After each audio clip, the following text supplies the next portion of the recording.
ఈరోజు సరికొత్త అంశాన్ని నేను మీకు చెప్పాలనుకుంటున్నాను కనుక దయచేసి సమయం ఎక్కువ అవుతున్నా మీరు కొంచెం సహనంగా ఓర్పుగా వినాలని నేను కోరుకుంటున్నాను. ప్రార్థన చేసుకుందాం. మహాపరిశుద్ధుడు, మమ్మల్ని అత్యంత మిక్కిలిగా ప్రేమించిన మా ప్రియ పరలోకపు తండ్రి, నీ ఉన్నతమైన శ్రేష్టమైన నామానికి లెక్కలేని స్తుతులు స్తోత్రం తండ్రి. 66 పుస్తకాలు కలిగిన దేవుని జ్ఞానమైన బైబిల్ అనే 66 పుస్తకాల గ్రంథాన్ని క్రైస్తవులకే కాదు తండ్రి, ప్రపంచంలో ప్రతి మనిషి తెలుసుకోవాలని భాష కలిగిన ప్రపంచంలో ఎన్ని భాషలైతే ఉన్నాయో అన్ని భాషలలోనికి మీరు బైబిల్ను తర్జుమా చేయించారంటే కారణం తండ్రి, ఏ ఒక్కరూ దీనిని నేను చదివే భాషలో లేదు గనక నేను తెలుసుకోలేకపోయానని ఒకవేళ ఎవరైనా అంటారేమో అన్న ఆలోచన కలిగి తండ్రి, ఏ ఒక్కరూ నిన్ను నిందించటానికి నీవెవ్వరికీ అవకాశం ఇవ్వవు తండ్రి. ఎందుకంటే భవిష్యత్తును ఎరిగిన దేవుడవు గనుక ఏ ఒక్కరు నీవు ఇది చేయడం మర్చిపోయావని అనడానికి లేకుండా సమస్తాన్ని సృష్టించి కలిగించి సృష్టిలో పెట్టారు తండ్రి. అలాగే నీ మహాజ్ఞాన గ్రంథాన్ని కూడా అన్ని భాషల్లోనికి ఇచ్చారు. కాబట్టి ఏ మనుష్యుడు నేను కలిగిన భాషలో బైబుల్ లేదు కనుక నేను తెలుసుకోలేకపోయిన అవకాశమే ప్రపంచంలో ఆదాం మొదలుకొని ఇప్పటి వరకు లేదు తండ్రి. కాబట్టి ప్రతి మనిషి బైబిల్ అనే మహాజ్ఞాన గ్రంథాన్ని దగ్గరకు వచ్చి ఆలోచిస్తే ప్రపంచ శాస్త్రవేత్తలకు సహితం లోక జ్ఞానానికి తెలియని ఎన్నో దేవుని జ్ఞాన సంగతులు తెలుసుకోవచ్చన్న సంగతిని మాకు నేర్పించిన విధానం బట్టి మీకు వందనాలు చెల్లిస్తున్నాం. కాబట్టి ఈరోజు మంచి జ్ఞానయుక్తమైన మాటలను నేను చెప్పడానికి సమయోచిత జ్ఞానాన్ని నాకు ప్రసాదించమని, అలాగే వినుచున్న నీ పిల్లలు కూడా తండ్రి వినువారు మాత్రమే అండి తమను తాము మోసపుచ్చుకోకుండా విన్న వాక్య ప్రకారం ప్రవర్తించగలిగే జీవించగలిగే భాగ్యాన్ని నీ పిల్లలందరికీ దయచేయమని, ఎక్కడున్న నీ పిల్లలకు మాత్రమే కాదు మౌత్ శబ్దము ద్వారా ఎంతమంది అయితే ఈ జ్ఞానాన్ని ఈరోజు వింటున్నారో వారందరి మనోనేత్రములు వెలిగించమని మా ప్రభువును ప్రియరక్షకుడైన యేసుక్రీస్తు ద్వారా ఈ ప్రార్థన అడిగి వేడుకొంచున్నాను మా కన్న తండ్రి. ఆమెన్.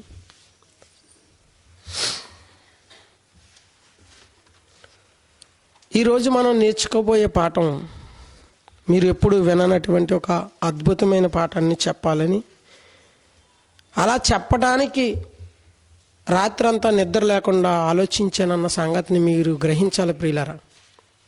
ఎందుకంటే దేవుని జ్ఞానం బోధించాలంటే ఏం చెప్పాలని గంటల తరబడి ఆలోచించవలసిన పరిస్థితి నేడు సమాజంలో ఉంది, పెట్టాడు దేవుడు.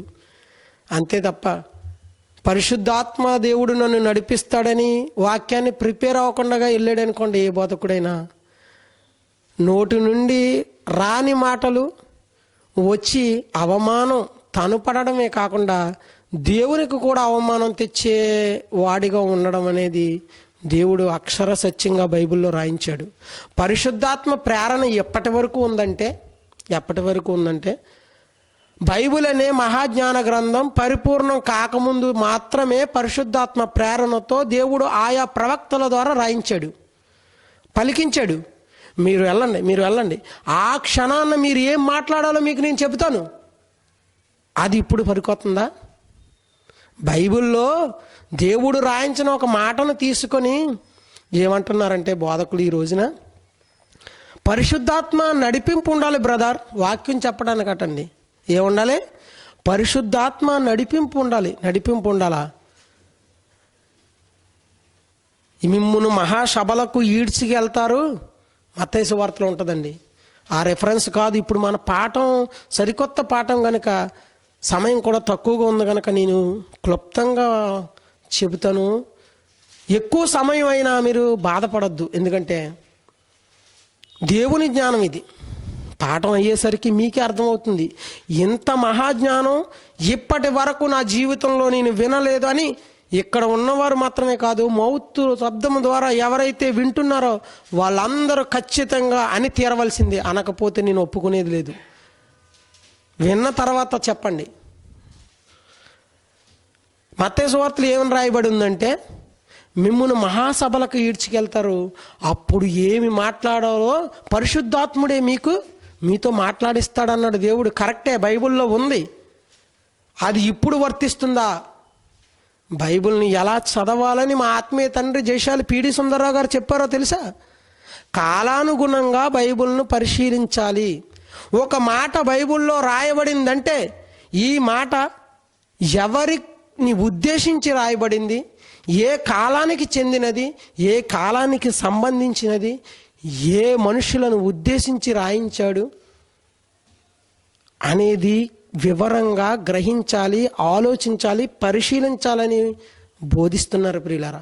ఈ విధంగా బోధలు ప్రపంచంలో మీకు ఎక్కడా కనబడవండి. ఒక్క బైబిల్ ఓపెన్ యూనివర్సిటీ ఇండియా ఇంటర్నేషనల్లో తప్ప బైబిల్ను కాలానుగుణంగా పరిశీలిస్తేనే అర్థమవుతుంది దేవుని జ్ఞానం అన్న సంగతి ప్రపంచంలో ఏ ఒక్కరూ చెప్పరు. ఇది మాత్రం నిజం, వాస్తవం. కాబట్టి ఈరోజు మనం నేర్చుకోబోయే పాఠం ఏంటంటే, దేవుని జ్ఞానాన్ని దొంగిలించిన సినీ ప్రపంచం. మరలా చెప్తాను, దేవుని జ్ఞానాన్ని దొంగిలించిన సినీ ప్రపంచం. అందరూ రాసుకోవాలి, బైబిల్ తీయాలి.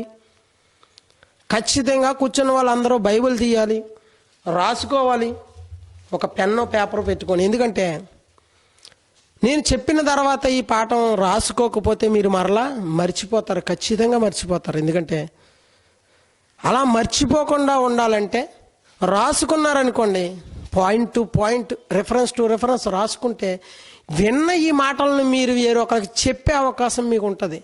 ఇంటికి వెళ్ళిన తర్వాత రెఫరెన్సులు, పాయింట్లు అన్నీ రాసుకోవడం వల్ల నేను ఎలాగైతే చెప్పానో అలా కాకపోయినా మీ స్టైల్లో, మీ వే ఆఫ్ టాకింగ్లో ఇదే పాఠాన్ని అనేక మందికి మీరు చెప్పచ్చు.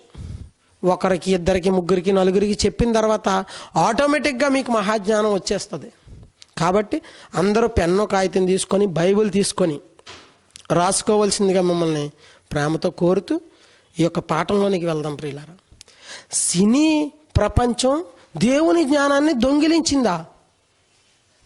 ఈ రోజున మామిడాడ గ్రామంలో ఎన్ని థియేటర్లు ఉన్నాయండి? 3. ఒకప్పుడు 3 పనిచేస్తున్నాయి. ఇప్పుడు 2 మాత్రం మూసేశారు, ఒకటే పనిచేస్తుంది. ఆ థియేటర్లో, శ్రీనివాస థియేటర్లో సినిమాలు అనేవి రిలీజ్ అవ్వచ్చు, పాత అవ్వచ్చు, ప్రదర్శింపబడడం జరుగుతుంది. ఓకే, మాట్లాడకూడదు ఎవరు, ప్రదర్శించడం జరుగుతుంది. ఇక కాకినాడ వెళ్ళండి, కాకినాడలో ఎన్ని థియేటర్లు ఉన్నాయి? 20 ఉంటాయా, 30 ఉంటాయా, 25 ఉండొచ్చా? ఒక 20 అనుకుందాం. కాకినాడ అనే మహాపట్టణానికి జిల్లా హెడ్ క్వార్టర్, ఈస్ట్ గోదావరి, తూర్పు గోదావరి జిల్లా హెడ్ క్వార్టర్ అనే కాకినాడకి 20 నుంచి 25 సినిమా థియేటర్స్ ఉన్నాయి. ఆ థియేటర్స్లో 25 థియేటర్లలో ప్రతిరోజు, రోజుకి ఎన్ని షోలు? 4 షోలు. అవునా? 4 3 4 3 అంటాడేంటి? ఒకడు సినిమా నాలెడ్జ్ కూడా లేదనమాట. దేవుని జ్ఞానం ఎలాగో లేదు, పక్కన పెట్టండి.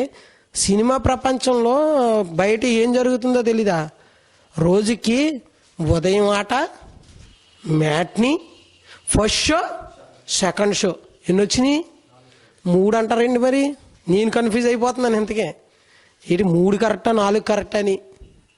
అందుకే ఒక ప్రశ్న అడిగినప్పుడు కరెక్ట్గా సమాధానం చెప్పండి.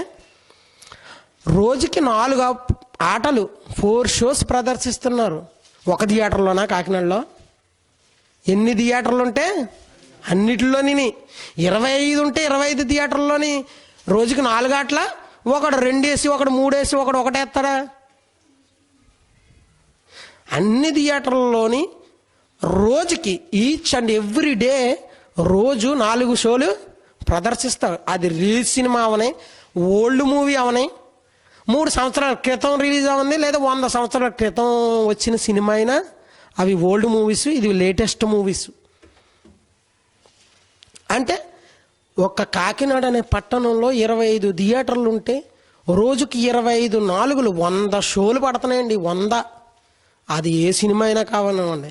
పవర్ స్టార్ అవ్వచ్చు, మెగాస్టార్ అవ్వచ్చు, సూపర్ స్టార్ అవ్వచ్చు, రెబల్ స్టార్ అవ్వచ్చు, ఇంకేం స్టార్లు ఉన్నారండి బాబు? ఓకే, రియల్ స్టార్ పోయాడులే, రియల్ స్టార్ పోయాడు, లేడు ఇప్పుడు. రియల్ స్టార్ అవ్వచ్చు, పోయినా వాడి సినిమాలు వస్తాయి, ఆయన గతంలో తీసాడు కదా కొన్ని. రియల్ స్టార్ అవ్వచ్చు, ఇంకా ఎన్నో స్టార్లు ఉన్నారండి బాబు. స్టైలిష్ స్టార్ అంట, లేదా రైజింగ్ స్టార్ అంట, ఎన్నెన్నో పేర్లు ఉన్నాయి. అవునా? ఎందుకు చెబుతున్నానంటే ఈ మాటలు ఎందుకు చెబుతున్నానంటే, సినిమా ప్రపంచాన్నే ప్రజలు, మనుషులు, ప్రపంచంలో ఉన్న ఈవెన్ క్రైస్తవులు కూడా సినిమా ప్రపంచాన్ని ఇష్టపడుతున్నారు, సినిమాలనే చూస్తున్నారు గనక మీకు అర్థమవుతుందని చెప్తున్నానే. సినిమా ప్రపంచం ఏంటండి? బైబుల్ మహాజ్ఞానం, దేవుని జ్ఞానాన్ని దొంగిలించడం ఏంటనే ఆలోచన మీకు వచ్చి ఉండాలి. ఈ పాటికే పాఠం పేరు చెప్పేసరికే ఏం రావాలి మీకు? ఏంటి? సినిమా ప్రపంచం, సినీ పరిశ్రమ దేవుని జ్ఞానాన్ని దొంగిలించిందా? అసలు ఈరోజు సినిమాలు ఏమన్నా బాగుంటున్నాయి? అసలు ఏ సినిమాలో చూసినా బూతులే కనబడుతున్నాయా? ఏమన్నా సమాజాన్ని మంచి మార్గానికి నడిపించే కథలు ఏమన్నా వస్తున్నాయో మీరు ఆలోచించాలి. ఏ సినిమాలో అయినా బూతులే కదా. సగం దుస్తులు కట్టుకొని హీరోయిన్ వస్తుంది, అర్ధనగ్నంగా కనిపిస్తుంది. వాళ్ళు మాట్లాడే డైలాగ్ డెలివరీ డబుల్ మీనింగో త్రిబుల్ మీనింగో, ఇలా సమాజాన్ని తప్పుదోవ పట్టించే మాటలు సినిమాలో ఉంటుంటే మీరేంటండి సినిమా ప్రపంచం దేవుని జ్ఞానాన్ని దొంగిలించడం ఏంటి? అంటే దేవుని జ్ఞానం బూతులతో కూడుందా అనే డౌట్ వస్తుందా లేదా మీకు? ఇప్పుడు ప్రపంచంలో ఏ సినిమా అయినా ఎంత గొప్ప సినిమా అవనమండి, ఎంత కలెక్షన్లు కురిపించినా మరలా చెప్తున్నాను, దానిలో బూతులు ఉంటున్నాయా? బూతులు లేకుండా ఇది కుటుంబ సమేతంగా మీ పిల్లలతో సహా చూసే సినిమాలు ఏమన్నా మనకు ఈరోజు సమాజంలో, ఈనాటి సమాజంలో కనబడుతున్నాయా? మీరు చెప్పాలి. లేదు. ఒకప్పుడు ఉన్నాయండి, ఓల్డ్ ఈజ్ గోల్డ్ అని. పాత సినిమాలకు వెళ్ళండి, ఎన్టీఆర్ సావిత్రి, ఎన్టీఆర్ నాగేశ్వరరావు సావిత్రి, ఈ సినిమాలండి మన పెద్దవాళ్ళకి బాగా తెలుసు. ఎలా ఉండేవి తెలుసా? హీరోయిన్ అసలు టచ్ చేసుకునేవారు కాదండి. హీరోయిన్ అక్కడ ఉంటే హీరో ఎక్కడుండి డ్యాన్స్ చేయాలి, మీద చేయి వేయడానికి లేదు. అర్థమవుతుందా బాగా? నా మాటలు మీకు తెలుగులోనే చెప్తున్నాను, అర్థమవుతున్నాయి కదా. హీరోయిన్ అక్కడ ఉంటుంది, హీరో ఎక్కడ ఉంటాడు, పాట రన్ అవుతుంటుంది, డ్యాన్స్ చేస్తుంటారు, ఇద్దరు టచ్ చేసుకోరు, దూరంగా నిలబడతారు. ఆవిడ అక్కడ గంతులేసేది, ఈయన ఎక్కడ గంతులేసేవాడు. మరి ఇప్పుడు ఎలా ఉన్నాయి డ్యాన్స్? ఎక్కడెక్కడ హీరోయిన్ మీద చేతులు వేస్తున్నాడో హీరో చెప్పడానికి అసహ్యకరంగా ఉండడం లేదా సినిమాలు? మరి అలా ఉంటున్న ఈ సినిమాలలో చెప్పడానికి అసభ్యకరంగా, ఒకప్పుడు మహానటి సావిత్రిని పేరిచ్చారు. మహానటి అంట సావిత్రి. ఎందుకు? నిండుగా కుందనపు బొమ్మలా చీర కట్టుకొని అవయవాలు ఏమీ చూపించలేదండి. ఇది వాస్తవమా అబద్ధమా? ఇది కరెక్టా కాదా నేను చెప్పే మాట? మహానటి సావిత్రి హీరోయిన్గా యాక్ట్ చేసిన ఏ సినిమా అయినా చూడండి, ఇప్పుడు తెప్పించుకొని చక్కగా చీర కట్టుకొని అవయవాలే కనిపించకుండా, హీరో మీద చేతులు వేయకుండా ఉన్న సినిమాలే మీకు కనబడతాయి. గతంలో ఓల్డ్ మూవీస్ చూస్తే, లేటెస్ట్ మూవీస్లో పరిస్థితి మారిపోయింది. ఎంత భయంకరంగా ఉంటున్నాయంటే, అసలు హీరోయిన్ ఒంటి మీద గుడ్డలు లేకపోయినా సరే నేను యాక్ట్ చేస్తానంటుందంట ఒక మహానటి. అప్పుడు మహానటి సావిత్రి అయితే, ఈనాటి నేటి మహానటి ఎవరు? కాజోల్ అంట, కాజోల్ అగర్వాల్. ₹1,00,00,000 ఇస్తే నాకు కెమెరా ముందు బట్టలు కూడా తీసుకొని నిలబడతాను, బట్టలు ఇప్పుకొని నిలబడతాను అందండి. పేపర్లో మీరు చూసారో లేదో. ₹1,00,00,000 ఇవ్వండి నాకు ఒక సినిమాకి, ₹1,00,00,000 కనుక మీరు నాకు సినిమాకి ఇస్తే నిర్మాతతో అడుగుతుందట. పేపర్లో స్టేట్మెంట్ వచ్చింది గతంలో. ₹1,00,00,000 ఇస్తే వితౌట్ డ్రెస్, అంటే బట్టలే లేకుండా కెమెరా ముందు ఇష్టం వచ్చినట్టు డ్యాన్స్ చేస్తాను అంటే అది భూతా లేకపోతే మంచి సినిమా అవుతుందా? అలా యాక్ట్ చేసిన సినిమా బూతు సినిమాలలో దేవుని జ్ఞానాన్ని దొంగిలించారంటున్నారు ఏంటని మీకు డౌట్ వస్తుంది కదా. క్లియర్ చేస్తాను. క్లియర్గా మీకు క్లియర్ కట్గా ఈరోజు పాఠం, దేవుని మహాజ్ఞానపు లోతుల్లోనికి వెళ్ళిపోతాం మనం. చాలా పెద్ద పాఠం. రాత్రంతా ఆలోచించాను నిద్ర లేకుండా. 2-3 రోజులు అనర్గళంగా మాట్లాడిన తరగని దేవుని జ్ఞానాన్ని సినీ ప్రపంచం ఎలా కాపీ చేస్తుందో, ఎలా దొంగిలించిందో, అలా దొంగిలించిన మాటలలో డైలాగులను తీసుకొని ప్రపంచం ఈ రోజున సమాజంలో మనుషులు మంచి డైలాగ్ చెప్పాడండి. హీరో మంచి డైలాగ్ చెప్పాడు, సమాజానికి చాలా ఉపయోగపడబోతుంది.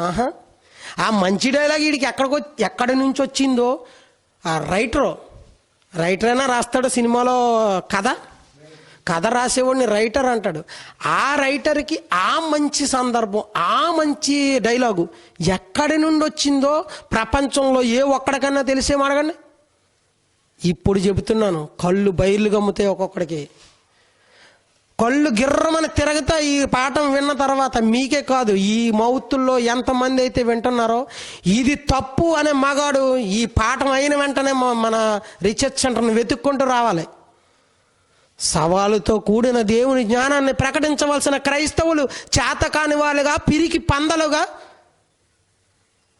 ఈ రోజున బోధలు చేస్తుంటే ఆ బోధలకే ఓటేస్తూ, ఆ బోధలనే మెచ్చుకుంటూ కోటానుకోట్లుగా, లక్షల మందిగా వెళ్ళిపోతున్నారే తప్ప సత్యాన్ని ఏ ఒక్కరైనా నేటి సమాజంలో గ్రహిస్తున్నారో మీరు ఆలోచించండి.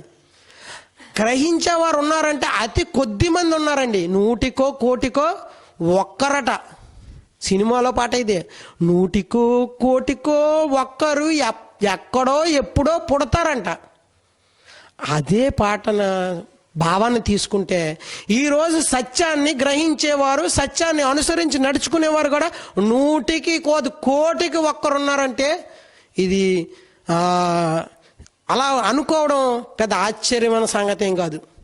100కో 1,00,00,000కో ఒక్కరు కాదు, 1,00,00,000కి ఒక్కరున్నారని కూడా చెప్పే పరిస్థితి ఈ రోజున సమాజంలో కనబడడం లేదు. అర్థమవుతుందా మీకు నా మాటలో?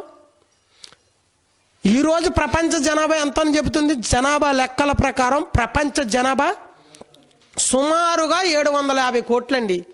1 కోటికి ఒక్కడుంటే ఎంతమంది ఉండాలి? దేవుని సత్యాన్ని అనుసరించేవారు మీరు చెప్పండి. 750 మంది ఉండాలి అంతే.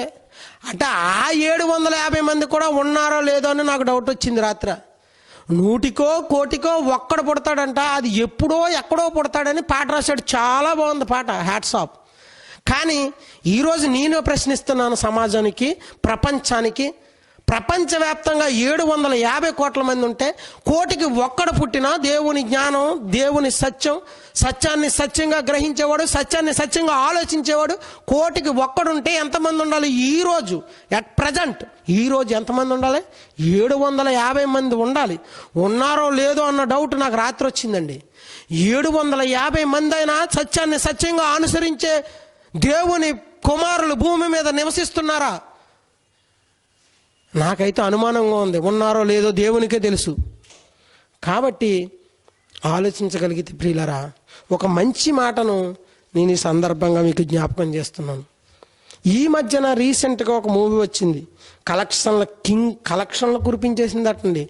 ఏం సినిమా అది? బాగా ఆంధ్రాయే కాదు ప్రపంచంలో మరి అది ఎక్కడెక్కడ ఏ థియేటర్స్లో ఏ ప్రాంతాలలో ఆడిందో ఆ ప్రాంతాలలో సంచలనం సృష్టించి రికార్డులు మోత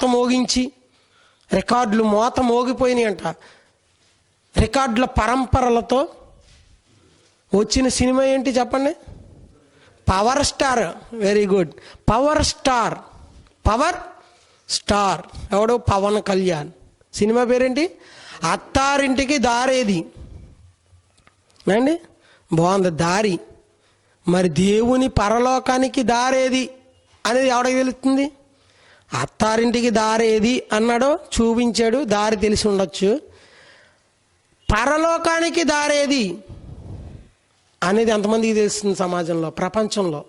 నేను ఇండియాలో ఉన్న గురించి లేదా ఆంధ్ర రాష్ట్రంలో ఉన్న వాళ్ళ గురించి మాట్లాడడం లేదు ఈ మాటలు. ప్రపంచవ్యాప్తంగా పరలోకానికి దారేది అనే ప్రశ్న వేసుకొని ఆ దారి ఏంటో గ్రహించే వాళ్ళు ఉన్నారు ఆ ప్రపంచవ్యాప్తంగా, నాట్ ఓన్లీ ఇన్ ఇండియా. ప్రియులరా, ఆలోచించగలిగితే పవర్ స్టార్. పవర్ అంటే ఏంటి? శక్తి. తెలుగులో పవర్ అంటే శక్తి. ఇప్పుడు మనకు లైట్ వెలుగుతుంది, దీన్ని ఏమంటారు? Electricity power. ఉందా ఇందులో? పవర్ ఉందా? ఎలక్ట్రిసిటీ పవర్, విద్యుత్ శక్తి. పవర్ అంటే శక్తి రా బిడ్డ. పవర్ స్టార్ అని పేరు పెట్టుకుంటే సరిపోదు, పాఠం వినాలి. పవర్ స్టార్ అయినా, మెగాస్టార్ అయినా, ఏ స్టార్ అయినా ఈ పాఠం విన్న తర్వాత ఆలోచించమనండి, ఒకసారి పరిశీలించుకోమనండి, ఒకసారి తమ్మును తాము చూసుకోమనండి, పరీక్షించి. ఎంత అద్భుతంగా ఉంటుందంటే ఈ పాఠం. దేవుని జ్ఞానం ఎంత గొప్పదో సమాజానికి ఏ విధంగా తెలియచేయాలని ఆలోచించాను రాత్రంతా నిద్రపోకుండా. ఏమండి? పవర్ అంటే శక్తి. ఇంతకీ శక్తి అనే పదానికి నిర్వచనం ఏంటి అని మనం బైబిల్ని అడుగుదాం. బైబిల్ తీయండి, అందరూ బైబిల్ ఓపెన్ చేయండి. అయిన సొలొమోను ప్రసంగి గ్రంథాన్ని రాసి సత్యాన్ని గ్రహించడం, అది ఎంతో లోతైనది. మహాసముద్రం లోతే కనుక్కోలేకపోతున్నారు. ఒకవేళ ఇప్పుడు టెక్నాలజీ ప్రకారం కనుక్కుంటున్నారు. మహాసముద్రం లోతైనా కనుక్కుంటాడేమో కానీ దేవుని జ్ఞానపు లోతు, బైబిల్ యొక్క లోతు, సత్యము యొక్క లోతు గ్రహించడం ఎవడి తరం అని ప్రశ్నిస్తున్నాడు సొలొమోను. కాబట్టి ఆలోచించండి ప్రియులారా. ఇక మన పాఠంలో ఒక మంచి సందర్భాన్ని మీకు గుర్తు చేస్తున్నాను. మూవీలో అత్తారింటికి దారేది అన్న మూవీ ప్రస్తావన వచ్చింది. ఆ మూవీలో చివరి లాస్ట్ క్లైమాక్స్ 5 నిమిషాల్లో, లాస్ట్ 5 నిమిషాల్లోనండి ఒక డైలాగ్ అన్నాడండి హీరో పవర్ స్టార్ గారు. ఎంతో మంచి కలెక్షన్లో సృష్టించిందంటే ఆ క్లైమాక్స్ 5 నిమిషాలు సినిమాను ఎక్కడికో తీసుకెళ్ళిపోయింది. అత్తారింటికి దారేదని దారి చూపించింది. అందులో ఒక డైలాగ్ మీకు గుర్తు చేస్తున్నాను, మీరు అందరూ చూసే ఉంటారో, చూడకపోతే తెలుసుకోండి. ఏమన్నాడో తెలుసా? ఆ హీరో పక్కన ఉండే ఒక అసిస్టెంట్, వాడు పర్సనల్ సెక్రటరీ అవడం, వాడి బాగోగులు చూసుకునేవాడు చివరిలో ఏమన్నాడంటే ఒక మంచి డైలాగ్ అన్నాడండి. గుండెలకు హత్తుకుపోయే డైలాగ్. ఏంటది? ఎక్కడ నెగ్గాలో తెలిసినవాడు గొప్పవాడు కాదు, ఎక్కడ తగ్గాలో తెలిసినవాడు గొప్పవాడు అన్నాడు. ఎక్కడ నెగ్గాలో తెలిసినవాడు గొప్పవాడు కాదు ప్రపంచంలో, ఎక్కడ తగ్గాలో తెలిసినవాడు గొప్పవాడు అన్నాడు. ఇంతకీ ఎక్కడ తగ్గాలో, అసలు తగ్గింపు అంటే ఏంటో, ఎవరు తగ్గించుకున్నారో అని ఒకవేళ మనం బైబిల్ని అడగగలిగితే, ఎందుకు ఈ పాఠాన్ని చెప్తున్నానంటే అసలు మహనీయుడిని, గొప్పవాడిని మర్చిపోయింది సమాజం ఈ రోజున. ఒక మహనీయుడు ఉన్నాడని, ఆ మహనీయుడు క్రీస్తు శకం 1వ శతాబ్దంలో పుట్టి 33.5 సంవత్సరాలు జీవించి, లోకము పుట్టినది మొదలుకొని ప్రపంచానికి తెలియని మహాజ్ఞాన సంగతులను, దేవుని జ్ఞానాన్ని ఉన్నది ఉన్నట్టుగా, సత్యాన్ని సత్యంగా తండ్రి దగ్గర నేర్చుకున్నవాడిగా బోధించిన, ప్రకటించిన ఒక మహానీయుడు, శకపురుషుడు, యుగపురుషుడు అని యేసుక్రీస్తు అనే మహాజ్ఞాని, దైవజ్ఞాని, ఆత్మజ్ఞాని, జయశాలి అయినటువంటి యేసుక్రీస్తు ఉన్నాడన్న సంగతి ప్రపంచం మర్చిపోయింది. కనుక ప్రపంచానికి ఈ పాఠాన్ని చెబుతున్నాను. సినీ పరిశ్రమకే కాదు, ప్రపంచంలో సకల శాస్త్రాలను అధిగమించింది బైబిల్. ఏమనుకుంటున్నారు? బైబిల్ క్రైస్తవుడు పట్టుకున్న ఈ 66 పుస్తకాల దైవజ్ఞాన గ్రంథం సకల శాస్త్రాలను అధిగమించింది. ఒక సినీ ప్రపంచం కాదు, జంతు ప్రపంచం కాదు, లేదా శాస్త్ర ప్రపంచం కాదు, ఏ ప్రపంచమైనా మీరు చూడండి. శాస్త్ర ప్రపంచమా, అది విజ్ఞాన ప్రపంచమా, అది విద్యా ప్రపంచమా, అది సినీ ప్రపంచమా, సినీ పరిశ్రమ, ఏ ప్రపంచమైనా, ఏ శాస్త్రమైనా, అందుకనే సకల శాస్త్రాలను అధిగమించింది బైబిల్. ప్రతి శాస్త్రానికి పైన ఉందట బైబిల్. అర్థమవుతుందా మీకు? బాగా వినండి, బాగా వినాలి. సకల శాస్త్రాలను అధిగమించింది బైబిల్. అవునో కాదో ఈ పాఠం విన్న తర్వాత మీకు అర్థం కావాలి. ఈ పాఠం విన్న తర్వాత అర్థం కావాలి. ఏమన్నాడండి? ఎక్కడ నెగ్గాలో తెలిసినవాడు గొప్పవాడు కాదు, ఎక్కడ తగ్గాలో తెలిసినవాడు గొప్పవాడు. ఇది ఎందులోది డైలాగు? అత్తారింటికి దారేదైన ఒక మూవీలో ఒక పవర్ స్టార్ యాక్ట్ చేసిన మూవీలో పవర్ స్టార్ అన్న డైలాగు రాసిన రైటర్కి ఎలా తెలిసింది ఈ డైలాగు? ఎందులోంచి కాపీ కొట్టాడు? దేనిలోంచి దొంగిలించాడు అని మనం ఆలోచించగలిగితే ఫిలిప్పీలకు రాసిన పత్రిక చూడండి, ఇప్పుడు అద్భుతంగా ఉంటుంది బైబిల్ అద్భుతంగా ఉంటుందండి, వండర్ఫుల్ బైబిల్. ఫిలిప్పీలకు రాసిన పత్రిక 2వ అధ్యాయం 6వ వచనం నుండి 11వ వచనం వరకు చదవాలి మీరు. ఇప్పుడు యేసుక్రీస్తు దేవుని స్వరూపము కలిగిన వాడై ఉండి దేవునితో కూడా సమానంగా ఉండుట విడిచిపెట్టకూడని భాగ్యమని ఎంచుకొనలేదు గాని మనుష్యుల పోలికగా పుట్టి. మనుషులంటే ఎవరు? ప్రపంచంలో ఉన్న 750 కోట్లు మనందరం ఎవరు? మనుషులు. మనుషులకి ఎలా ఉంది? 2 కాళ్ళు, 2 చేతులు, 2 కళ్ళు, ముక్కు, నోరు, మనుషుల అవయవాలు. ఇలా మనుష్యుల పోలికగా పుట్టాడటండి. చూసారు ఎంత క్లియర్గా రాశాడు బైబిల్లో దేవుడు. మనుష్యుల పోలికగా పుట్టి దాసుని స్వరూపం. మళ్ళీ యజమానుడు గొప్పవాడు అని రాయలేదు. దాసుడు అంటే ఎవరు? ఒక యజమానుని కింద సేవ చేసేవాడు, పరిచర్య చేసేవాడు. ఒక గొప్పవాడికి, ఒక కలెక్టర్కో, ఈ రోజున సమాజంలో ఒక ఐఏఎస్ ఆఫీసర్కో, ఒక మినిస్టర్కో, ఒక ఎమ్మెల్యేకో, ఒక ఎంపీకో కింద పనిచేసేవాడిని దాసుడు అంటారు. వాళ్ళని దాసుడు అంటే పనివాడు. పనివాడిగా వచ్చాడా యేసుక్రీస్తు లోకానికి? దాసుడుగా వచ్చాడా? అవునని చెప్తున్నాడు దేవుడు. దాసుడుగా పుట్టి దాసుని స్వరూపము ధరించుకొని తన్ను తానే రిక్తునిగా చేసుకొనిను మరియు ఆయన ఆకారమందు అయితే ఎలా కనబడుతున్నాడంటే ఆకారమందు మనుష్యుడిగానే కనబడుతున్నాడండి. అంటే మనిషికి ఏ ఆకారం ఉందో, ఈరోజు మనం అందరం మనుషులు, ఆడైనా మగైనా చిన్నపిల్లలైనా పెద్దవాళ్ళైనా అందరూ మనుషులే. లోకం అంటే మట్టి కాదో, లోకం అంటే మనుషులు అన్నారు. కరెక్టేది. లోకం అంటే మనుషులు. ఈ మనుష్యుల ఆకారం అని అంటండి. యేసుక్రీస్తుది కూడా ఏ ఆకారం?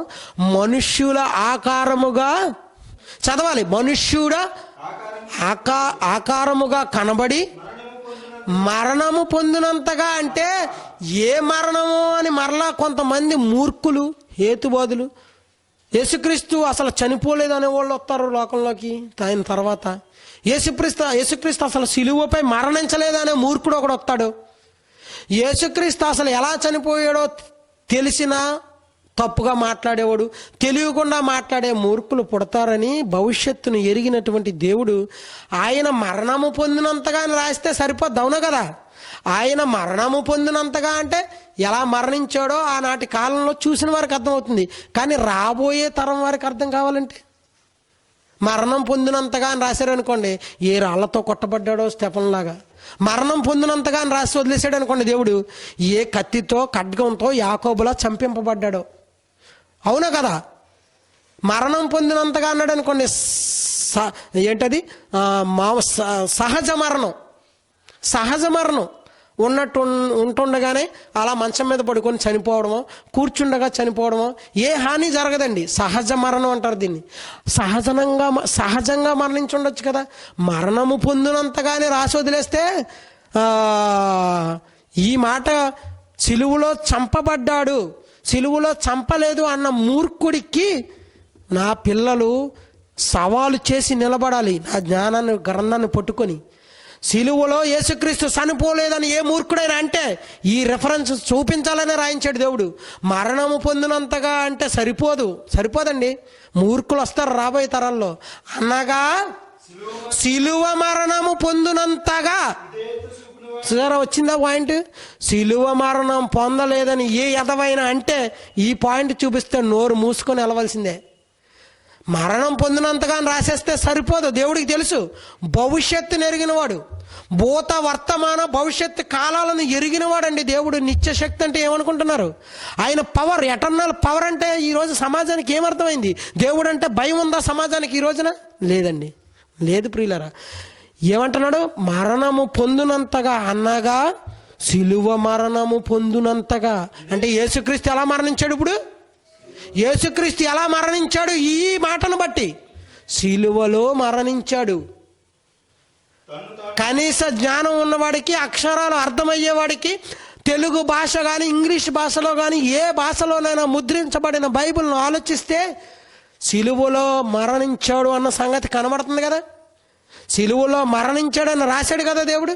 సిలువలో మరణించాడని దేవుడే రాస్తే సిలువలో అసలు యేసుక్రీస్తు చనిపోలేదు అనడానికి ఎవడవు నువ్వు అసలు? దేవుడేమో సిలువలో మరణించాడని యేసుక్రీస్తు గురించి దేవుడు రాయించుకుంటే ఆయన ప్రథమ కుమారుడు గురించి అసలు యేసుక్రీస్తు సిలువలోనే చనిపోలేదు అనడానికి ఎన్ని గుండెలండి ఎవరికైనా, ఎన్ని గుండెలు. అలా మాట్లాడిన వాడు నోరు మూయించాలి. దేవుని జ్ఞానాన్ని కలిగిన వాడు, బైబిల్ని చేత పట్టుకున్నవాడు, బైబిల్ అనే మహాజ్ఞాన గ్రంథాన్ని దివారాత్రములు ధ్యానించిన వాడే ఇలా ప్రకటించగలడు, ఇలా ఎదుటివాడి నోరును మూయించగలడు. మీరిట్లు యుక్త ప్రవర్తన గలవారై జీవవాక్యాన్ని చేత పట్టుకొని లోకంలో ఎలా ఉండాలన్నాడు? జ్యోతుల్లో ఉండాలి, జ్యోతుల్లో ఉండాలి. మూర్ఖులు అజ్ఞానముగా మాట్లాడు మూర్ఖుల నోరేం చేయాలి? మూయించాలి, దేవుని జ్ఞానాన్ని చూపించి. చదవండి. అనగా సిలువ మరణము పొందునంతగా విధేయత అండి, ఒబీడియన్స్. విధేయత అంటే ఇంగ్లీష్లో ఒబీడియన్స్ అంటే ఇంకా మోకాలు లేసి ఇంకా ఎంతగా ఎవరైనా మనకి ఏదైనా మంచి సహాయం చేస్తేనండి ఎంతగా విధేయత చూపిస్తారంటే వాళ్ళ పాదాలకు నమస్కరిస్తారండి. దేవుడిలా వచ్చారండి మీరు, దేవుడిలా వచ్చారు. నా కష్టం నుండి గట్టెక్కిచ్చారు, నా ఆపద నుండి నన్ను విముక్తిని చేశారు. కాబట్టి నేను మీకు చాలా రుణపడి ఉంటాను. చాలా విధేయత చూపించేస్తాడండి. అవసరమైతే సాష్టాంగపడి ఆ సహాయం చేసిన మనుషుడే, ఒక మనిషే ఇంకో మనిషికి సహాయం చేస్తాడు భూమి మీద. అది డబ్బు పరంగా కానీ మాట సహాయం కానీ ఏ సహాయం అనేది చేస్తే సాష్టాంగపడి దండం పెడతాడండి, కాళ్ళకి ముక్కుతాడు. అంత విధేయత కలిగి ఉన్నాడు దేవుడు. అర్థమవుతుందా మీకు? విధేయత చూపిన వాడై తన్ను తాను తగ్గించుకొనెను. వచ్చింది ఆన్సరు. తన్ను తాను ఏం చేసుకున్నాడంటే యేసుక్రీస్తు తగ్గించుకొనెను. ఇప్పుడు సినిమాలో డైలాగు ఎప్పుడుది? సినిమా ఎప్పుడు వచ్చింది అసలు? నిన్న కాక మొన్న. 20 రోజుల, 30 రోజుల, 2 నెలల, 4 నెలల రిలీజ్ డేట్ చూసుకొని తెలిసిపోద్ది. రిలీజ్ డేట్ చూసుకొని ఈ రోజు తీసుకొని ఎన్ని నెలలు వచ్చిందో రోజులతో సహా నెలలతో సహా క్యాలిక్యులేట్ చేయొచ్చు. సింపుల్గా చెప్పచ్చు క్యాలెండర్ చూసి. తన్ను తాను తగ్గించుకుంటే గొప్పవాడు అవుతాడన్న సంగతి ఎవరు నెరవేర్చారు ఈ భూమి మీద? క్రీస్తు శకం 1వ శతాబ్దంలో 33.5 సంవత్సరాలు అతి తక్కువ కాలం జీవించి తన్ను తాను తగ్గించుకున్న వాడిగా సమాజంలో దేవుని ప్రథమ కుమారుడైన జ్యేష్ఠ కుమారుడైన యేసుక్రీస్తుకు దక్కింది ఈ అవకాశం. ఆయన ద్వారా దక్కితే ఈడిప్పుడు డైలాగ్ చెప్పగానే భలే ఉంది డైలాగు, చాలా బాగుంది అనుకున్నారండి అందరూ. మనసును హత్తుకునే డైలాగు, గుండెలను హత్తుకునే డైలాగు మా హీరో పలికేశాడు అనుకున్నారు. ఆడు రియల్ హీరో కాదు. రియల్ హీరో ఎవరంటే ఈ ప్రపంచంలో one and only Jesus Christ. Real star, real power ఎవరంటే పవర్ స్టార్ కాదు, యేసుక్రీస్తు అండి రియల్ పవర్ స్టార్. అర్థమవుతుందా మీకు? యేసుక్రీస్తు అండి రియల్ పవర్ స్టార్. క్రీస్తు శకం 1వ శతాబ్దంలోనే ఇప్పటికి 2000 సంవత్సరాల సుమారుగా పూర్వమే 2000 సంవత్సరాలండి తన్ను తాను తగ్గించుకోవాలి అని సమాజానికి చెప్పినటువంటి మహనీయుడండి. ఆ మహనీయుని మాటలను తీసుకొని ఈ రోజున మహాత్మా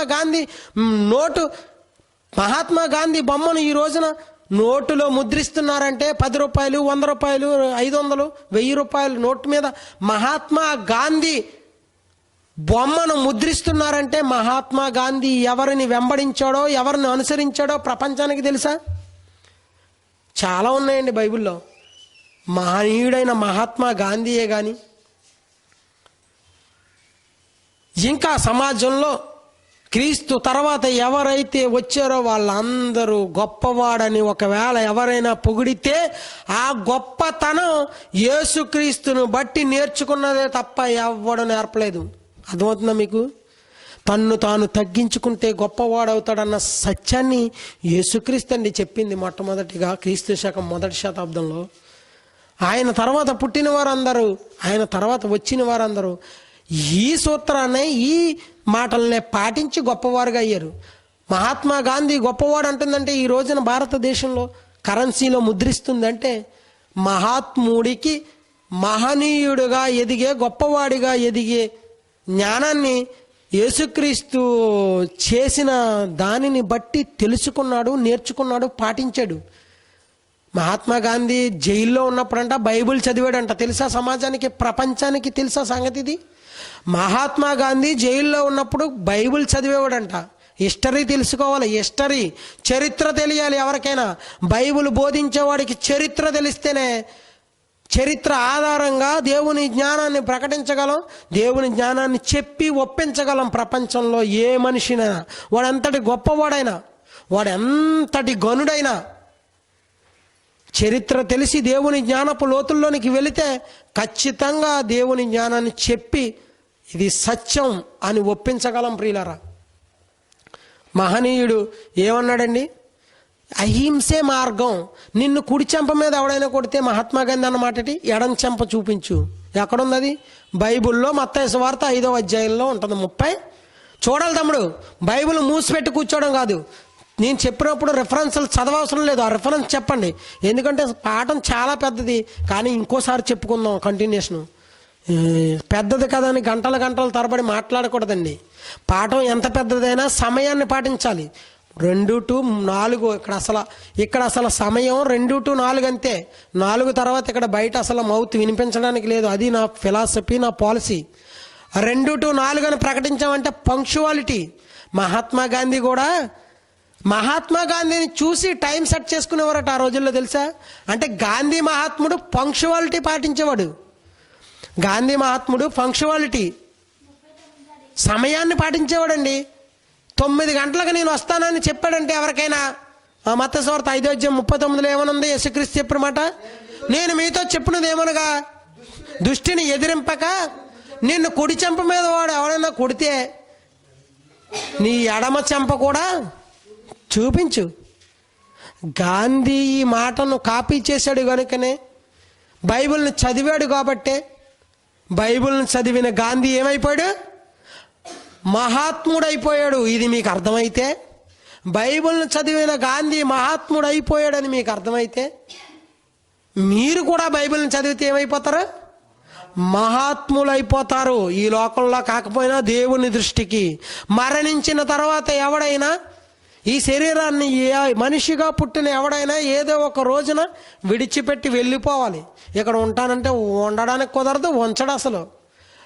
నేను వెళ్ళను, ఇది నా ఇల్లు అంటే, ఒకవేళ నీ ఇల్లు కనుక నువ్వు వెళ్ళవు. అద్దిల్లు అయితే ఏం చేస్తావు? ఓనర్ ఖాళీ చేయమంటే ఏం చేయాలి? నేను చేయనంటావా?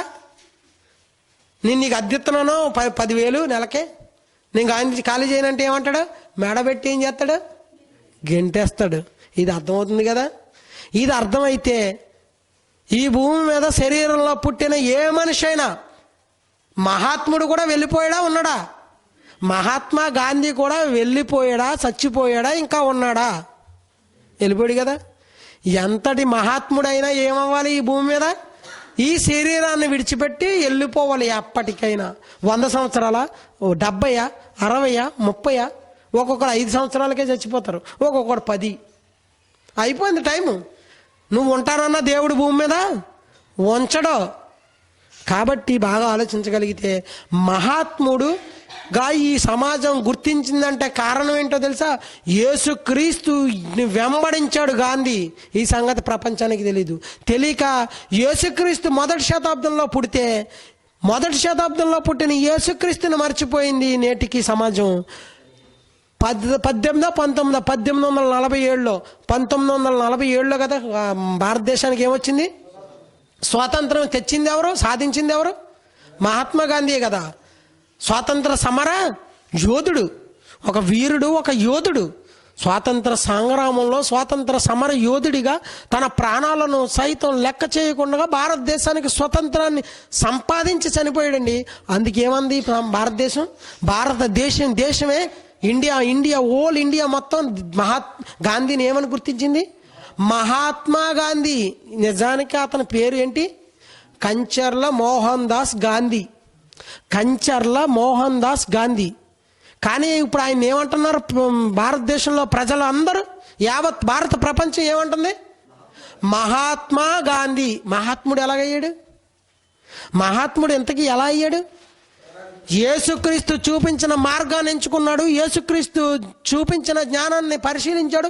యేసుక్రీస్తు చేసిన ఆ జీవితాన్ని ఆలోచించాడు. యేసు జీవిత చరిత్రను చదివేశాడండి.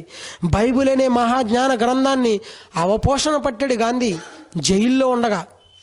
పట్టాడు కాబట్టి అహింస మార్గాన్ని ఎంచుకున్నాడు. నిన్ను కుడి చెంప మీద కొడితే ఏమన్నాడు? ఎడమ చెంప తిప్పన్నాడు 1800 సంవత్సరంలో. కానీ ఆయనకు ముందు 1800 సంవత్సరాల క్రితం ఈ మాట ఎవరన్నారు? యేసుక్రీస్తు. తర్వాత తండ్రి వీరేమి చేయుచున్నారో వీరు ఎరుగరు అని ఎప్పుడన్నాడు యేసుక్రీస్తు? సిలువలో మరణించేటప్పుడు లోకాసువార్త 24:43. అంటే తనను శిక్షిస్తున్నా, తనను చంపేస్తున్నా, యేసుక్రీస్తును సిలువకు అప్పగించేస్తున్నా, సిలువలో చంపుతున్నా ఏమన్నాడు? తండ్రి వీరేమి చేయుచున్నారో వీరు ఎరుగరు గనుక వీరిని ఏం చేయమన్నాడు? క్షమించి విడిచిపెట్టే తండ్రి అని దేవుణ్ణి వేడుకున్నాడు. మరి అదే మాట గాంధీ చేశాడు. గాడ్సే తుపాకీతో కాల్చినప్పుడు గాంధీ ఏమన్నాడంట? వీడిని చంపకుండా విడిచేయండి. ఎందుకంటే వీడు ఏం చేస్తున్నాడు వీడికి తెలియదు కనుక చేశాడు. తెలుసుంటా చేయకపోను. కాబట్టి నన్ను చంపిన మీరెవ్వరు వీడిని శిక్షించకండి, కనీసం జైల్లో కూడా పెట్టకండి. కనీసం వీడిని నేను ఒకవేళ ఈ భారతదేశానికి స్వాతంత్రాన్ని తెచ్చాను కదా అని నా మీద ఉన్న గౌరవంతో వాడిని హతమార్చకండి, వాడిని చంపకండి, వాడిని శిక్షించకండి, క్షమించి ఏం చేయమన్నాడు? గాడ్సేని వదిలేమన్నాడండి. యేసుక్రీస్తు చేశాడు కనుక, చెప్పాడు కనుక అదే మార్గాన్ని పాటించిన గాంధీ ఏమైపోయాడు? భారతదేశానికి మహాత్ముడైపోయాడండి. అంతుందా బైబిల్లో జ్ఞానం, దేవుని జ్ఞానం? మహాత్ముడైన యేసుక్రీస్తుని వెంబడించాడు. యేసుక్రీస్తు తర్వాత పుట్టిన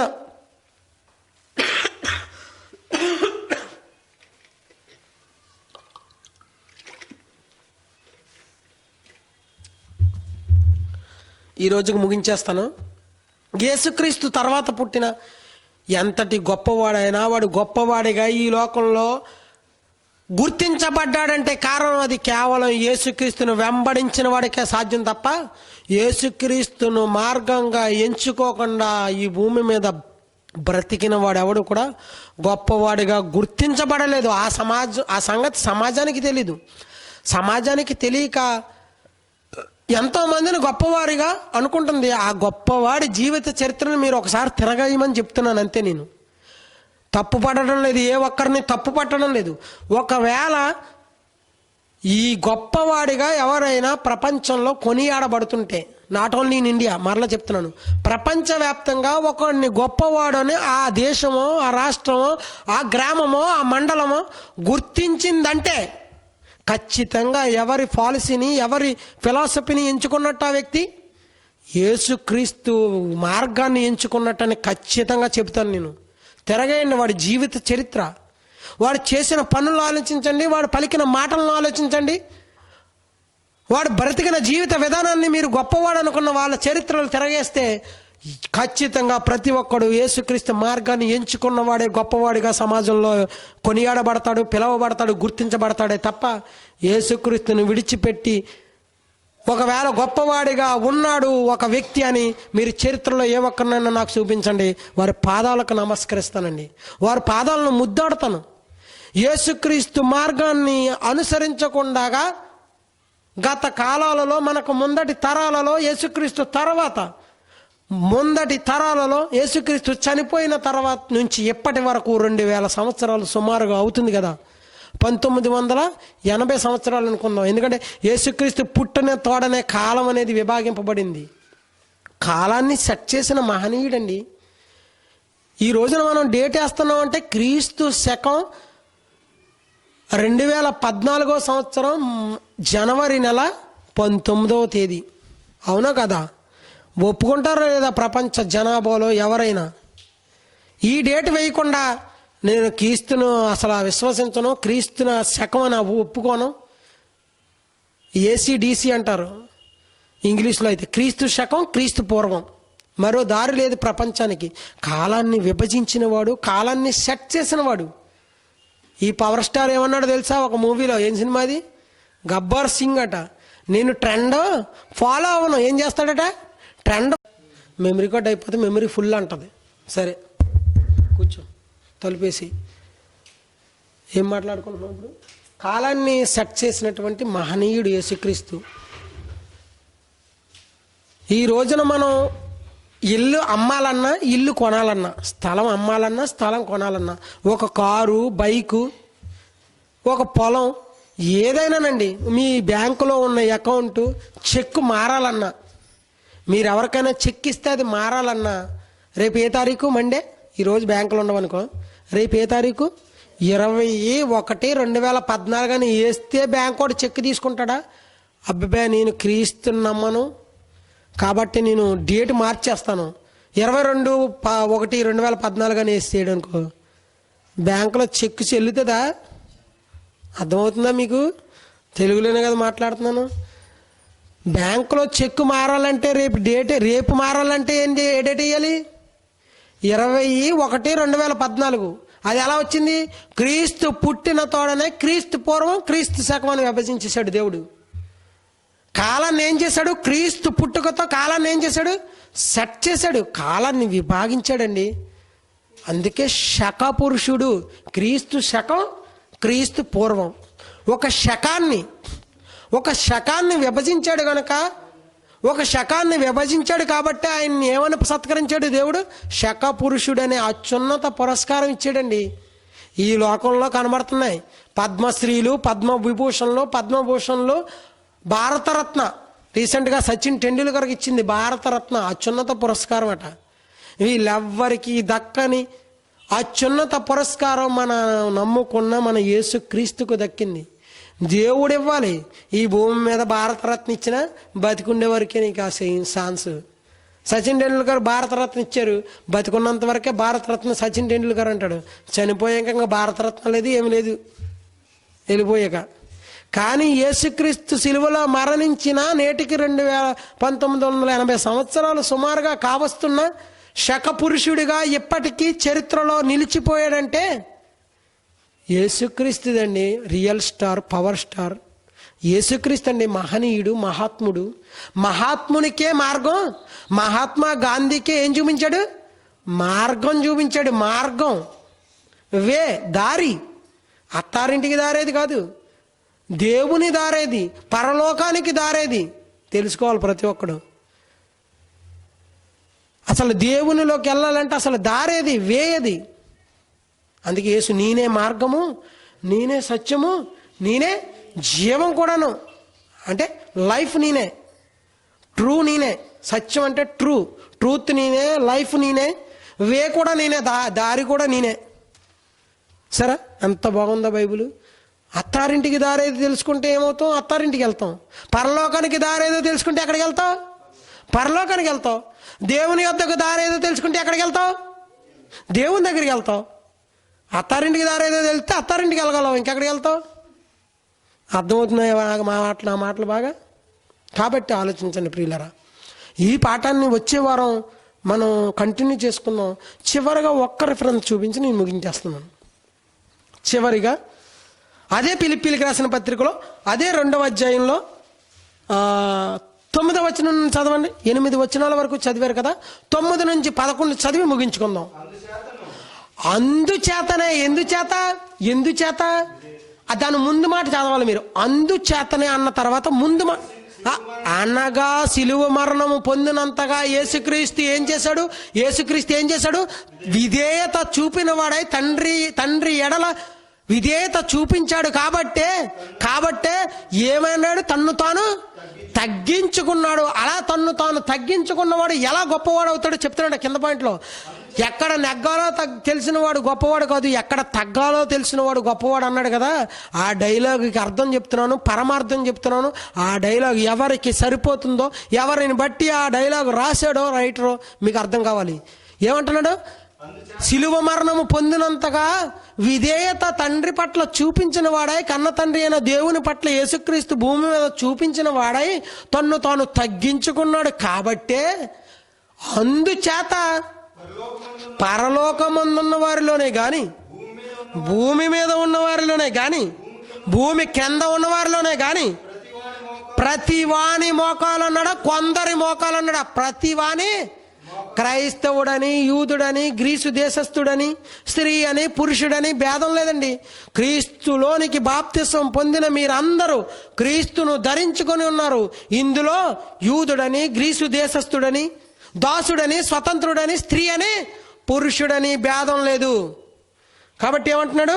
ప్రతివాని, స్త్రీ ఉండొచ్చు, పురుషుడు ఉండొచ్చు, నువ్వు గ్రీసు దేశస్థుడు అవ్వచ్చు, అమెరికన్ అవ్వచ్చు, ఇండియన్ అవ్వచ్చు, రష్యన్ అవ్వచ్చు, వాట్ ఎవర్ యు ఆర్, నీవు ఎక్కడున్నావో, నువ్వు ఎలా ఉన్నావో అనవసరం. ఎందుకంటున్నాడు? ప్రతివాని మోకాలు, ఏమంటున్నాడు? ప్రతివాని మోకాలు యేసు నామమున వంగునట్లును. మేమెప్పుడు వంగేమంటావా? డేట్ వేస్తున్నావు అంటే ఎవరికి వంగినట్టు? నువ్వు ఈ రోజున చెక్కు మీద రేపు డేటు 21/1/2014 వేస్తున్నావు అంటే దేనిని బట్టి వేస్తున్నావు? కాలాన్ని విభజించిన శకపురుషుడని యేసుక్రీస్తుని బట్టి కాదా? క్రీస్తు శకం, క్రీస్తు పూర్వం. క్రీస్తు పూర్వం అయిపోయింది. క్రీస్తు శకం ఏ డేట్లో ఉన్నాం మనం? ఈరోజు 19/1/2014, రేపు 20/1/2014, ఎల్లుండు 21/1/2014. ఇలా రోజు గడిచేసరికి డేట్ మారిపోతుంది. ఆ డేట్ ఎలా వచ్చింది? యేసుక్రీస్తు పుట్టిన నాటి నుండే క్రీస్తు శకం ప్రారంభమైపోయింది. క్రీస్తు శకం ప్రారంభమైపోయింది కాబట్టే దేవుడు ఏమంటున్నాడు? అందుచేతను పరలోకమందు ఉన్న వారిలోనే కానీ, భూమి మీద ఉన్న వారిలోనే కానీ, భూమి క్రింద ఉన్న వారిలోనే కానీ ఏమంటున్నాడు? ప్రతివాని, కొందరు అనలేదు, ప్రతివాని మోకాలును యేసునామమున వంగాలి. అంతే, దీనికి వేరే ఆల్టర్నేట్ లేదండి. వేరే ఆల్టర్నేట్ లేదు. యేసునామాన ప్రతివాని మోకాలు వంగాలి.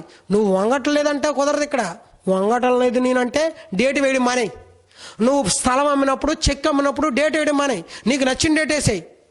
22/3/2012 అని వేసాయి. తీసుకుంటాడా బ్యాంకుడు? 24/9/99 అని వేసా, 1999 అని తీసుకుంటాడా? రేపు డేట్ ఏమేయాలి? 21/1/2014 అని వేస్తేనే నీ కారు అమ్మాలన్నా, నీ బైక్ అమ్మాలన్నా, నీ స్థలం కొనాలన్నా, నువ్వు బ్యాంకులో చెక్ మారాలన్నా, నువ్వు ఇచ్చిన చెక్కు, నీకు ఎవడైనా ఇచ్చిన చెక్కు మారాలన్నా డేట్ మాత్రం కరెక్ట్గా ఉండాలి. ముగించేస్తున్నాను వినండి, నిద్రపోకండి, ముగించేస్తున్నాను వినండి. ఏమంటున్నాడు? అందుచేతనే పరలోకముందు ఉన్న వారిలో కానీ, భూమి మీద ఉన్న వారిలో కానీ, భూమి క్రింద ఉన్న వారిలోనే కానీ ప్రతివాని మోకాలు యేసునామాన వంగునట్లును. చదవాలి. ప్రతివాడు నాలుక, ప్రతివాని నాలుక తండ్రి అయిన దేవుని మహిమార్థమై యేసుక్రీస్తు ప్రభువుని ఒప్పుకొనున్నట్లును. సరే, ఎంత చక్కగా రాయించాడు దేవుడు. ఎందుకు ఇచ్చాడు ఇంత గొప్పతనం యేసుక్రీస్తుకి? తన్ను తాను ఏం చేసుకున్నాడు? తగ్గించుకున్నాడు. ఎక్కడ తగ్గాలో తెలిసినవాడు గొప్పవాడు అంటే సినిమా వరకే. ఆ 2.5 గంటల్లోని నువ్వు గొప్పవాడు అంతే. లేదా నువ్వు బ్రతికున్నంత వరకు గొప్పవాడు. నువ్వు చనిపోయిన తర్వాత నీ భార్య నిన్ను గుర్తించదు. నువ్వు చనిపోయిన తర్వాత నువ్వు ఎంతమందిని పెళ్లి చేసుకున్నావో వాళ్ళే నీ దగ్గరికి రారు. విడాకులు ఇచ్చేసావు కదా. 3వ పెళ్ళో 4వ పెళ్ళో పవర్ స్టార్కి, అవునా? మొదటి భార్యని వదిలేశాడు, 2వ భార్యని వదిలేశాడు, 3వ దాన్ని చేసుకుంటున్నాడు. తన్న కూడా వదిలేసి 4వ దాన్ని చేసుకున్నా వాడి ఇష్టం, చేసుకుంటాడు. డబ్బు ఉంది కనుక, కోట్లు ఉంది కనుక చేసుకుంటాడండి. ఎవడు అడుగుతాడు? నువ్వు ఎంతమందిని పెళ్లి చేసుకొని చనిపోయినా నీ ముందు భార్య రాదు, నువ్వు నీ శవాన్ని చూడడానికి. నీ 2వ భార్య రాదు, 3వ దాన్ని ఉన్నా వదిలేసినా నిన్ను పట్టించుకోదు. నువ్వు చనిపోయిన 3 రోజుల తర్వాత, 4 రోజుల తర్వాత, సంవత్సరం తర్వాత ఏం చేస్తుంది? మర్చిపోతుందండి. ఇది వాస్తవం. పవర్ స్టార్ అయినా, రియల్ స్టార్ అయినా, ఎవడైనా. కానీ యేసుక్రీస్తు చనిపోయి 2000 సంవత్సరాలు సుమారుగా అవుతున్నా ఏం చేశాడు దేవుడు? తన్ను తాను తగ్గించుకున్నాడు. కాబట్టి ఏం చేస్తున్నాను అంటున్నాడని? ప్రతివాని నాలుక తండ్రి అయిన దేవుని మహిమార్థమై యేసుక్రీస్తు ప్రభువుని ఒప్పుకొన్నట్లును దేవుడు ఆయనను అధికముగా హెచ్చించి అండర్లైన్ చేసుకోవాలి. తన్ను తాను తగ్గించుకుంటే దేవుడు ఏం చేస్తాడు? నిన్ను నువ్వు హెచ్చించుకోకు. నిన్ను నువ్వు హెచ్చించుకుంటే దిగిపోతావు, కొన్నాళ్ళకి తగ్గించబడతావు. యేసుక్రీస్తు అన్నమాట. తన్ను తగ్గించుకున్నవాడు హెచ్చింపబడతాడు, తన్ను తాను హెచ్చించుకున్నవాడు ఏమైపోతాడు? తగ్గించబడతాడు. దేవుడు తగ్గించేస్తాడు. నేను తగ్గిపోను, నేను హెచ్చింపబడతానే ఉంటానంటే కుదరదు. దేవుడు తగ్గించేస్తాడు. నీ పొగరు, నీ గర్వం, నీ అహంకారం, నీ అహంభావం అంతా దేవుడు తగ్గించేస్తాడు. నిన్ను నువ్వు తగ్గించుకుంటే దేవుడు హెచ్చిస్తాడు. నిన్ను నువ్వు హెచ్చించుకున్నావు అనుకో, దేవుడు ఏం చేస్తాడు? తగ్గిస్తాడు. కాబట్టి మీరు బాగా ఆలోచించగలిగితే తన్ను తాను తగ్గించుకున్నాడు కాబట్టే దేవుడు ఆయనను ఏం చేశాడంట? అధికముగా హెచ్చించి. ఎవరినైనా హెచ్చించాలంటే ఎవరు హెచ్చించాలి? దేవుడే హెచ్చించాలి. యేసుక్రీస్తును కూడా ఎవరు హెచ్చించారు? ఎందుకు హెచ్చించాడు? తను తగ్గించుకున్నాడు కాబట్టే, దేవుని ఎదుట విధేయత చూపించాడు కాబట్టే, తగ్గించుకున్నాడు కాబట్టే దేవుడు ఆయన ఏం చేశాడు? భూమి మీద ఉన్నవారిలో కానీ, భూమి కింద ఉన్నవారిలో కానీ, ఆకాశం మందు ఉన్నవారిలో కానీ, ఆకాశం పైన ఉన్నవారిలో కానీ, పరలోకంలో ఉన్నవారిని కానీ అందరి ఎదుట అందరూ కూడా ప్రతివాని నాలుక, ప్రతివాని మోకాళ్ళు ఆయన నామమును వంగునట్లు, ఆయన ప్రభువు అని ప్రతివాడు నాలుకతో ఒప్పుకొనినట్లు దేవుడు ఏం చేశాడు? ఆయనను అధికముగా హెచ్చించి ప్రతి నామమునకు, నామము అంటే ఏంటి? నేమ్, పేరు. ఈ రోజున పేరు ప్రఖ్యాతులు కలిగిన ఎంతోమంది మనకు కనబడుతున్నారు. ప్రపంచంలో కోట్లుంటేనంట పేరు ప్రఖ్యాతులు ఉన్నట్టంట. అనిల్ అంబానీ ప్రపంచంలోనే ధనవంతుల లిస్ట్ ఉంటుందండి. నెంబర్ 1, 2, 3, 4 ఒక 10 మెంబర్స్ని ప్రకటిస్తారు. టాప్ 10 బిలియనీర్లో అనిల్ అంబానీ ఒకడు. ఇంకా ఉంటారు చాలామంది. టాప్ 10 బిలియనీర్స్ అంటే ప్రపంచంలోనే ధనవంతుల జాబితాలో మొదటి 10 మందిలో ఒకడు అనిల్ అంబానీ. నామము అంటే ఏంటి? పేరు. నామము అనగా నేమ్, పేరు. పేరు ప్రఖ్యాతలు కలిగిన వారు భూమి మీద ఈరోజు కావచ్చు, పూర్వకాలంలో ఎంతోమంది ఉండొచ్చు. కానీ ఏమంటున్నాడు యేసుక్రీస్తు గురించి? అధికంగా హెచ్చించి ప్రతి నామమునకు, ప్రతి పేరు ప్రఖ్యాతలు కలిగిన ఎవడినైనా పైగా నియమించాడు. ఇన్ని తెలుసా? ప్రతి నామమునకు అంటే ప్రతి వాడు ఒకవేళ పేరు ప్రఖ్యాతలు భూమి మీద సంపాదించానని ఎవడైనా గర్వంగా విర్రవీగుతుంటే, ఈ భూమి మీద ఎవడైనా కాలు రెగరేస్తుంటే, అలా పేరు ప్రఖ్యాతలు గడించిన ధనవంతులైనా, గొప్పవారైనా, అధికారైనా, ప్రధానైనా, ఏమండి ఏ స్థితిలో ఉన్నవాడిని పేరు ప్రఖ్యాతలు కలిగి నామము కలిగిన వాడు, నామం అంటే పేరు, పేరు ప్రఖ్యాతలు కలిగిన ఎవరికైనా పైనామాన్ని ఎవరికి ఇచ్చాడు? ప్రతి నామమునకు పైనామమును ఏం చేశాడు దేవుడు? ఆయనకు అనుగ్రహించేశాడండి. దీన్ని ఎవడు కాదంటాడు చెప్పండి? దేవుడే యేసుక్రీస్తుకు భూమి మీద యేసు తర్వాత పుట్టిన వారందరిలో పేరు ప్రఖ్యాతలు గడించిన నామము ఎవరికైనా ఉంటే అనిల్ అంబానీయా, లేదా ప్రధానమంత్రి మన్మోహన్ సింగా, సోనియా గాంధీయా, లేదంటే రాజశేఖర్ రెడ్డి గారా చనిపోయిన వారు, ఎవరైనా భూమి మీద శరీర రీతిగా పుట్టి పేరు ప్రఖ్యాతలు గడించిన ఏ రాజకీయ నాయకుడైనా, అధికారైనా, ప్రధానైనా, శాస్త్రవేత్త అయినా, ఈవెన్ ఐన్స్టీన్ అయినా, ఎవడైనా యేసుక్రీస్తు తర్వాత పుట్టిన తర్వాత ఇక పైనామం ఎవరికైనా ఉందన్నాడా దేవుడు?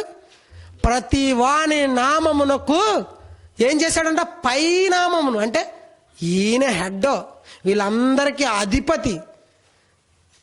మనుషులందరికీ, లోకంలో పుడుతున్న యేసుక్రీస్తు తర్వాత పుట్టిన వారందరికీ, భూమి మీద కానీ పరలోకంలో కానీ భూమి కింద ఉన్న వారందరికంటే పైవాడెవడు?